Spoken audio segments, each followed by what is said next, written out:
Nah, ini yang karangannya Prof. Sujana tentang kajian pustaka ya, kerangka pemikiran dan hipotesis pendekatan masalah. Jadi sebenarnya kalau di pe, penulisan jurnal dan metode penelitiannya itu kajian pustaka kadang-kadang masuk pada suatu bab tertentu dan juga kadang-kadang masuk ke dalam metode penelitiannya.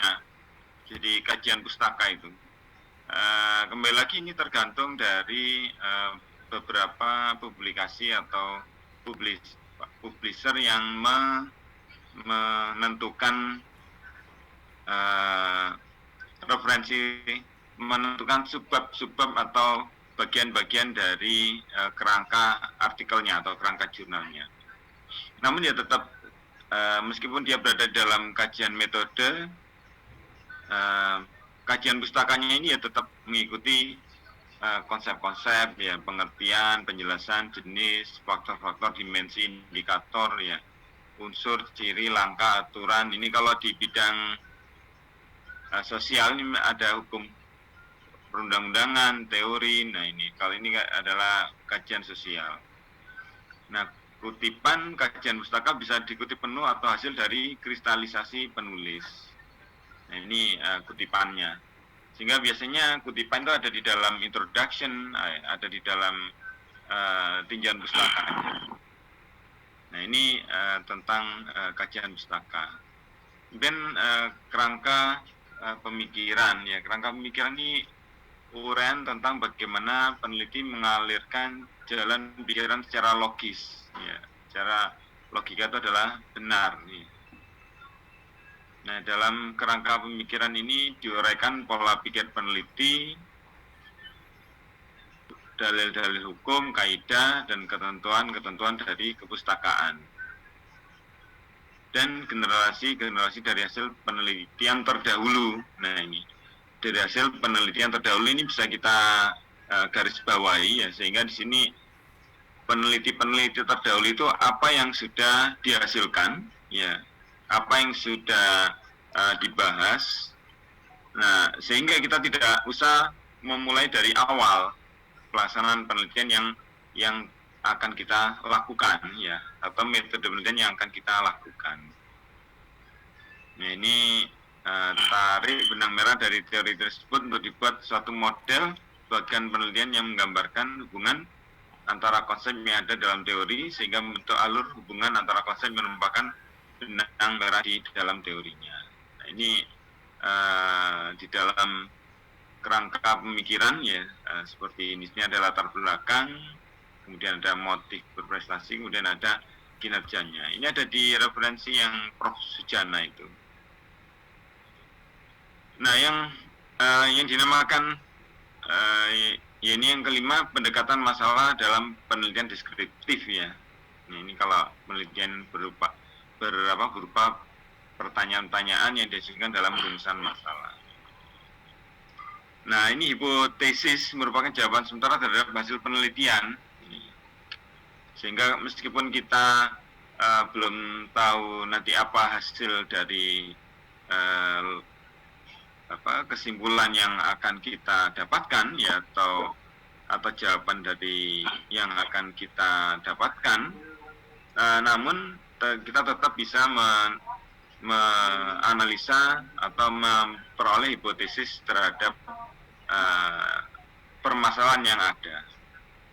Nah, ini salah satu dari teori-teori dari yang melatar belakangi penulisan kajian pustaka, kemudian ada kerangka pemikiran dan hipotesis atau pendekatan masalah.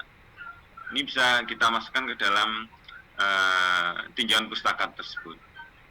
Nah, ini katanya masih ada di dalam wilayah sosial, contoh-contohnya.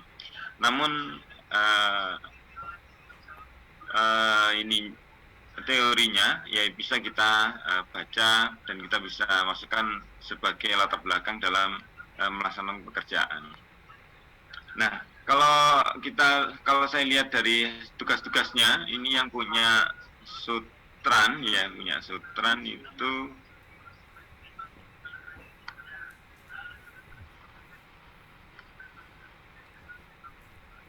ini Bayon, ini, nah ini punya Sutran ya ini ya.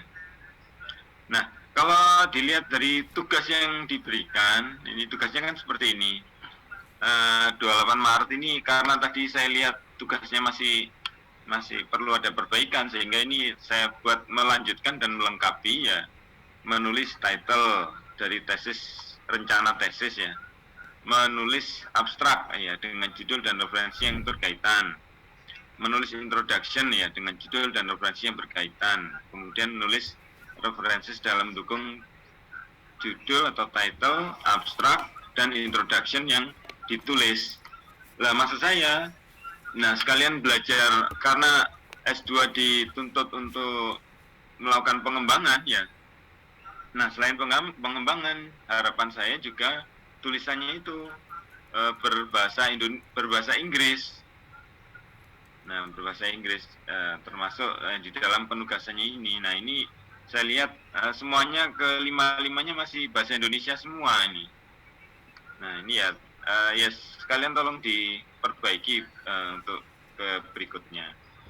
Nah seperti kembali lagi punya Sutran ya, judulnya ini sudah optimalisasi output daya dan energi listrik panel surya polikristalin ya dengan penambahan termokopel. Nah ini judulnya.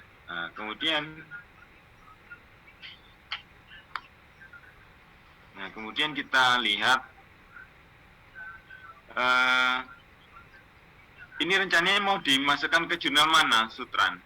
Rencananya? Ya, yang di-share dari Pak itu aja, dari Pak Tri itu aja. Halo, Sutran. Yang sudah di-share dari rencananya Pak ini mau dimasukkan ke jurnal mana? Di itu Pak, di apa? IJPET itu Pak. IJPET. IJPET. Iya. Oh, IJPET ya. Nah, di dalam IJPET coba dibaca,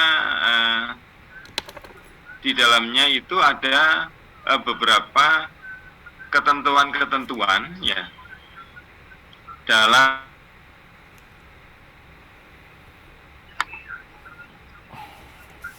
memasukkan jurnal ke dalam IJPET tersebut. Jadi misalkan ini contohnya di sini ada referensi yang dipakai Denny Almanda tahun 97, Haryadi ya 98, Simon 91. Nah, namun di sini tidak ada nama-nama yang disebutkan di dalam referensi tersebut. Ya, ini kan menulis abstraknya, introduction, introduction. Kemudian ini referensinya, tempat